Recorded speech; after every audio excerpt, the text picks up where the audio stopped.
Hey, what's up, everyone? Happy May 1st. I'm out here in Colorado, just waiting for those warm days to get here. They're still not here.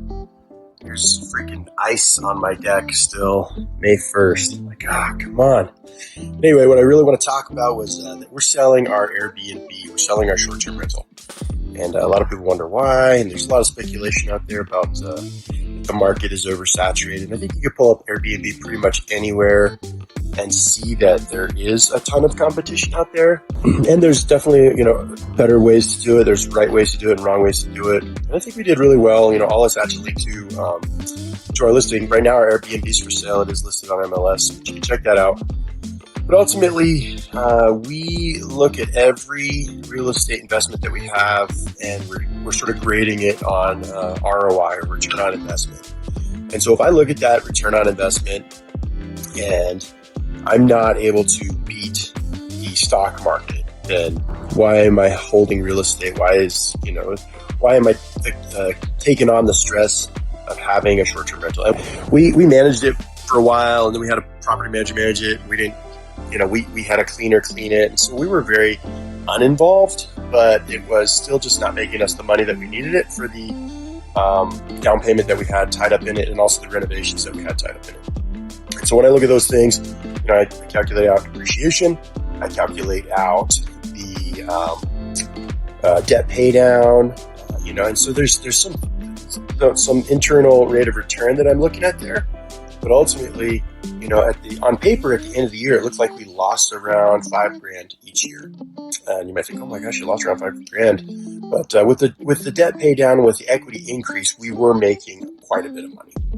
And so, there's a little deeper calculations that you have to do to see if it's a true investment. But ultimately, the investment wasn't incredible, and we could take that money and we could put it into a flip or something like that, or put it into a larger multifamily property and make a lot better returns. And I think the reason we held on to it for almost 3 years was really because I just liked having it. It was right down the road from where we lived. So when family came into town, we could use it for hosting people, and it was really cute, nice. My wife decorated it super well, and it was really warm and inviting. On Airbnb and VRBO, which are the two sites we used to host it, we had a 5-star rating. We were super hosts, and got a lot of really great feedback. But ultimately, I think I was just keeping it just because I liked it. And that's not a reason. You don't want to fall in love with a real estate investment or an investment in general. So, falling in love with an investment is not investment once you involve your emotions.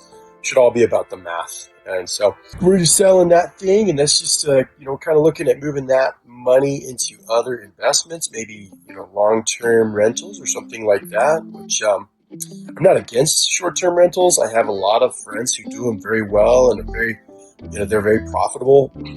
I love the idea of house hacking, but, we're a family of 6 and plus a little English bulldog. So house hacking doesn't work for us. It's better for younger couples, in my opinion, or single people who can house hack really easily and live a little smaller for a short amount of time before they scale up. But I have a lot of friends who do it really well, and there's still a lot of companies that are buying up these large portfolios. But I think that it's getting a little more commercial, and there are bigger businesses that are buying these things up, buying out huge portfolios and cutting their costs and stuff like that to make sure they run efficiently. So for me, just running one of them in Bayfield, Colorado, it's not the market right there. So we'll sell that off, and we will move that elsewhere.